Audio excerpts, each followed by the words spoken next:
ఈ వీడియోలో మనం చందమామ 1952 జనవరిలో ప్రచురింపబడిన అపూర్వ సౌధం సీరియల్ విందాం. ఇది 10 భాగాల సీరియల్. క్రమం తప్పకుండా వినండి. ఇప్పుడు సీరియల్లోకి వెళ్దాం. అది ఒక మారుమూల దేశం. ఆ దేశంలో ప్రజలైతే ఉన్నారు, కానీ పాలించే రాజు లేడు. రాజు లేని ఆ దేశంలో ప్రజలు ఎవళ్ళ ఇష్టానుసారం వాళ్ళు ప్రవర్తిస్తూ వచ్చారు.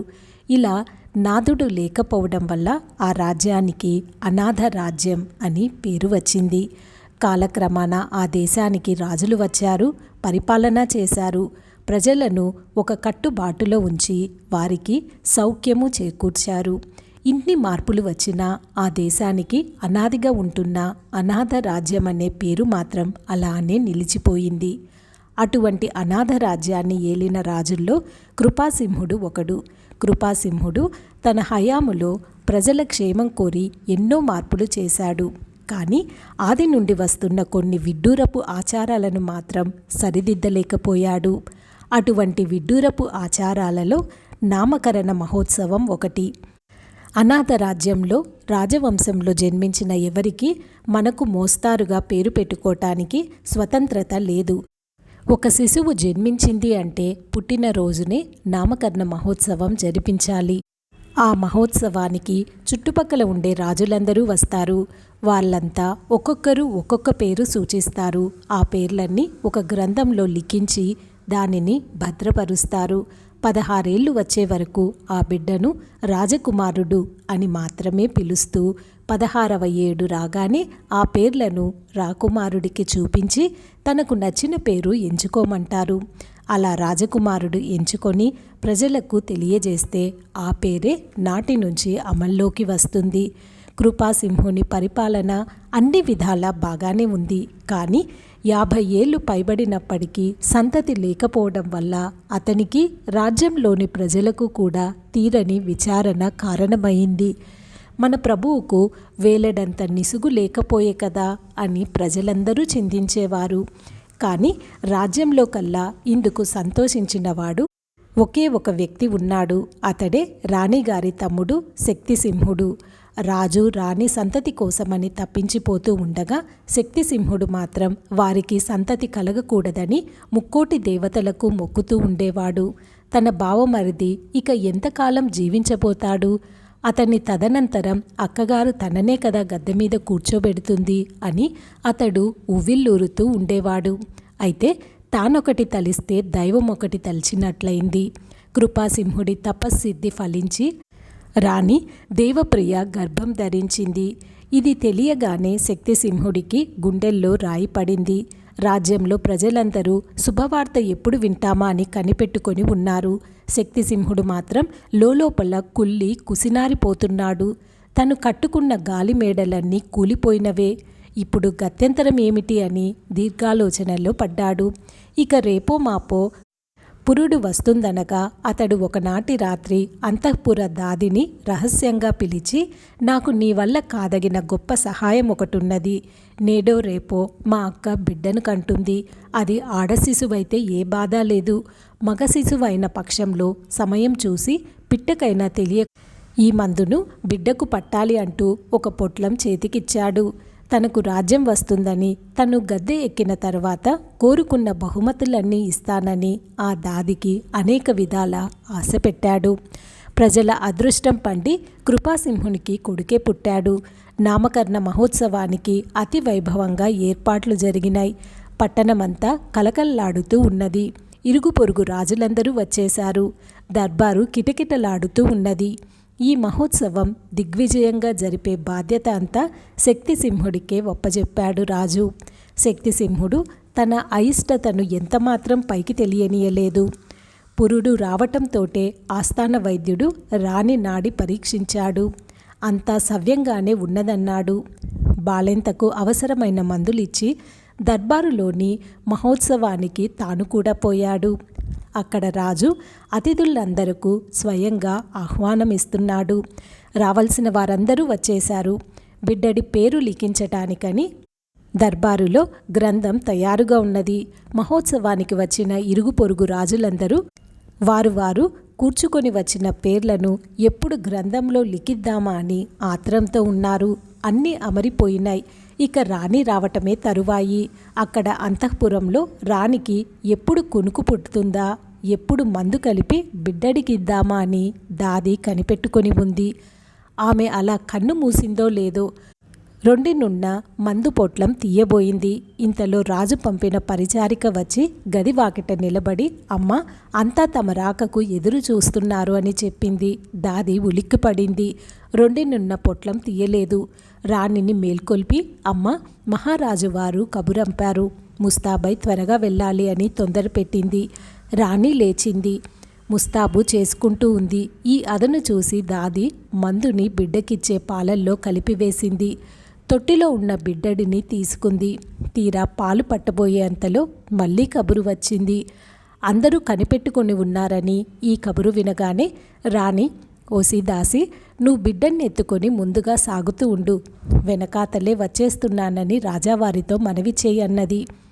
దాది మారు మాట చెప్పలేకపోయింది. బిడ్డడినెత్తుకొని దర్బారుకు బయలుదేరింది. ముందు దాసీ జనం బారులు తీర్చి నడుస్తున్నారు.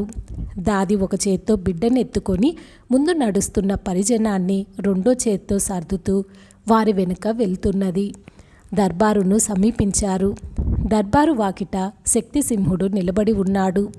తను చెప్పిన పని పూర్తి చేసి బిడ్డడు చనిపోయాడనే కబురు తెస్తుంది కదా అని ఎదురు చూస్తున్నాడు. అందుకు బదులుగా ఇప్పుడు బిడ్డడిని ఎత్తుకొని దాది రావటం కనపడేసరికి అతడు ఉగ్రుడైపోయాడు.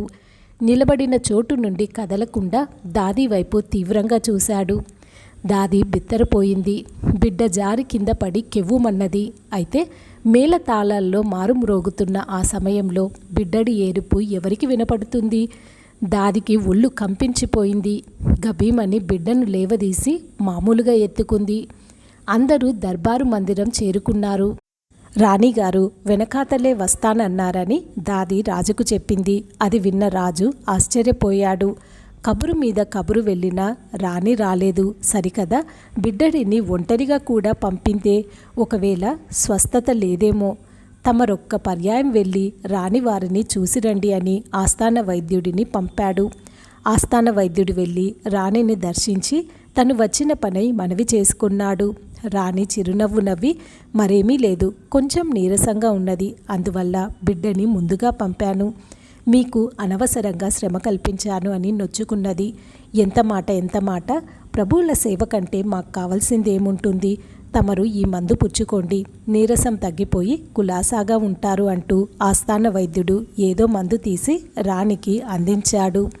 రాణి అందుకుంటూ, ఇక తమరు వెళ్ళండి, క్షణంలో నేను వచ్చి చేరుకుంటానని నా మాటగా మహారాజా వారికి మనవి చేయండి అన్నది.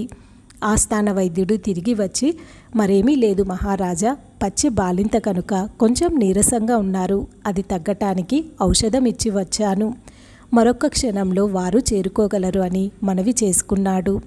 రాజు స్థిమితపడ్డాడు. శుభముహూర్తం ఇంకొక అరగంట మాత్రమే ఉన్నది. అయినా రాణి రావటం కనపడలేదు. అందుచేత నీవే పోయి దగ్గరుండి రాణిని తీసుకురా అని చెప్పి రాజు దాదిని పంపించాడు. బిడ్డనెత్తుకొనే దాది మళ్ళీ అంతఃపురానికి వెళ్ళింది. రాణిగారి శయగృహం సమీపించబోయేసరికి లోపల నుంచి ఒక వృద్ధురాలు బయటికి వచ్చింది. ఈమె ఎవరికీ తెలియని కొత్త వ్యక్తి. ఆమె దాది వైపు మిర్రి చూసి, బిడ్డను మళ్ళీ పడవేసేవ్, జాగ్రత్త అని హెచ్చరించింది. ఈ మాటకు దాది ఉలిక్కిపడి, ఎవరవు నీవు? అంతఃపురంలోకి నిన్ను ఎవరు రానిచ్చారు? నా సంగతి నీకెలా తెలిసింది? నన్ను ఆజ్ఞాపించటానికి నువ్వెవరవు?